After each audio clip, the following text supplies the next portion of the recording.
Thank you, Prabhu. Let me start by giving my compliments to TARINA and good wishes to the people who are going to steer it here, fellow panelists and distinguished audience. The topic that is given to me is the impact of price policies on food system diversity. So I'll concentrate on price policies mainly. When we talk about prices, there are two parts: prices for the producers and prices for the consumers. And when we talk about producers, there is also an output price and an input price. The combination of the two is the real incentive to produce. My friend Suresh is today doing MSP business till yesterday. When he is doing MSP for 23 commodities, but the real effective procurement mechanism in the country is basically for wheat and rice, that too in 5 states, sugarcane through a different system which goes even beyond MSP. It's a state advised prices and bigger distortions. Now, whether our MSP prices of wheat and rice are very high, I beg to differ. I'll give you one little example. Take the case of wheat. Wheat prices, MSP, in India hover around $225 a ton. Last 2-3 years you pick it up. How much it is in Pakistan? $325 a ton. How much it is in China? $385 a ton. So you compare anywhere, we are within a very conservative range. Take the case of rice. We looked at across all major rice producing countries, except Vietnam, we are below all major rice producing countries. China is at $450. We are at $320 in rice. So MSP business, those who say it's very high price, I'm sorry, do your homework a little better. We are living in a global economy, and what is happening to neighbors and our major players, we should take care of that.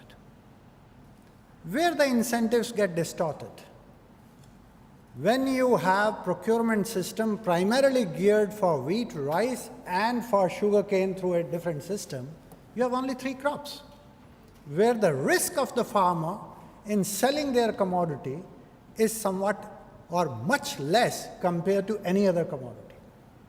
And farmer wants to reduce his risk. What happens to the other side?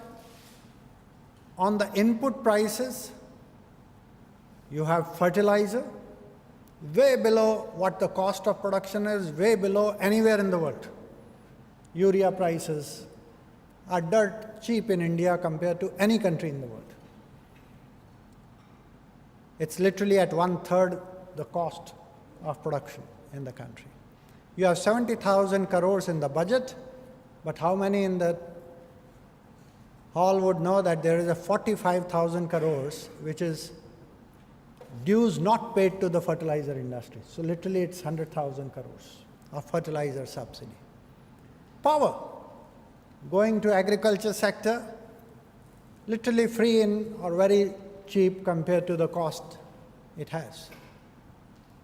You talk of another 60,000-70,000 crores in the budget. There are young people sitting there who have worked out all the details for 20 years what has happened. You look at canal irrigation, you look at agriculture credit, and now you look at even insurance. This entire thing, food subsidy is one part of the story, which in the budget is 130,000 crores plus 61,000 crores to be paid to the dues of FCI. This entire money is 400,000 crores. 400,000 crores on the food and fertilizer and power and Canal irrigation and agriculture credit, this is where all the money of the government, compared to investments, which are peanuts, compared to that, this is literally 8 times bigger balloon. Now, where is this going, the entire subsidy? This is going, more than 2/3 of it is going only on 3 crops: rice, wheat, and sugarcane. That's where the incentives get distorted. And therefore, farmer goes for that. What's the solution? Highlighting a problem is the easiest thing one can do. Solution.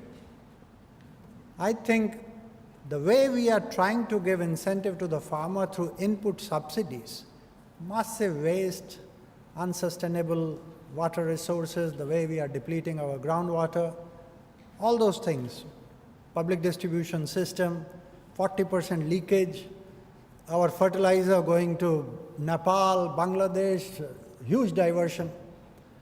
At least minimum waste and diversion is minimum 30% in all this game, out of 400,000 crores. Now, if we switch to big things, transformational policies that we can do, on the pricing front, incentives, switch from price policy to income support to the farmer.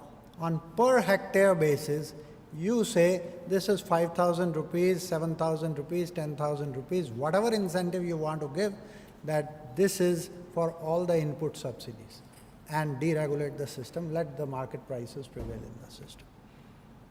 You will find huge efficiency in the use of those resources, much better utilization, the cake will grow. Does the government have the guts to do it?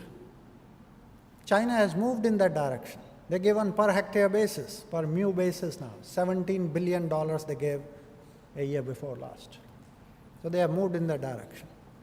I think the world has moved from input subsidies to direct income support, because that's a much better instrument, much targeted instrument. So the basic fundamental flaw in policy making in India is we want to achieve equity objectives through price policy. It's a wrong instrument. The price is basically for allocating resources efficiently, efficiency. Once you achieve efficiency, the cake will grow, take a pie, and redistribute that through income policy. Now, this switchover that we need to do is the biggest challenge that lies on the table. It is that which will give you crop neutral incentive structures. Why pulses are not being grown? We worked it out. In Punjab, per hectare, wheat or rice gets minimum 10,000 rupees of subsidy, input subsidy. The fertilizer consumption you look at, the power that they consume, on pulses where only 18% area is irrigated, they hardly use any fertilizers. The subsidy doesn't come out to be even 200 rupees, 300 rupees per hectare. So you give, if you take even productivity 1 ton per hectare of pulses, on an average, 1,000 rupees is the minimum bonus that you need to give to the pulse growers to make it comparable incentive structure with wheat and rice. So your 400 will not take you much. Because the market price is hovering at 90 rupees, your maximum MSP goes to 452 or so. So, where it will go? But when the production will come, and this time it will come in the Kharif, and you will see government doesn't exist, because the market prices will collapse. What happened in 13-14? Several pulses were being traded at below the MSP, and we were crying to the government that do some procurement, build some buffer stock of 2 million tons. It's in writing. There is nobody. I'm glad that last week the finance minister did announce in the parliament that they are going to build a buffer of 2 million tons. This is after literally 2 years of shouting. They are moving in that direction. Because it's not only the level of price, it is stability of price too. Today the pulses prices are high. You look at what happens in October, November, when the bumper crop will come of Kharif, prices will collapse, and then farmers will go away. So you need to give a support at that time. So first is crop neutral incentive structures as far as the price policy is concerned on per hectare basis, give it and decontrol this entire thing. Let me touch base on pulses because Tini was very keen. One of my old friends, colleagues, we did a joint venture on women in agriculture. Right? Pulses. She's very worried what is happening to pulses. Today's pulse price has taken, our production was 2 million tons down, but the imports came in. About 5.8 million tons we have imported in 15-16. But what happened was in Australia, the chickpea, biggest exporter, production went down by 30%. And that led to a spike in the international price from 2,800 rupees a quintal to 7,000 rupees a quintal. That's where, quintal. So that's where the problem of today is, but hopefully that will subside. Where we are not exploiting, the cheapest source when you talk about diversification, what is happening is all the incentive structure is geared towards carbos and sugar. So you have diabetes in the country. What we need is more protein and vitamins. Protein through poultry is going. In fact, the fastest growth in consumption, if you look at, and production correspondingly is taking place in the poultry sector. Gujarat is more non-vegetarian today than Punjab, madam. Our next paper, watch out.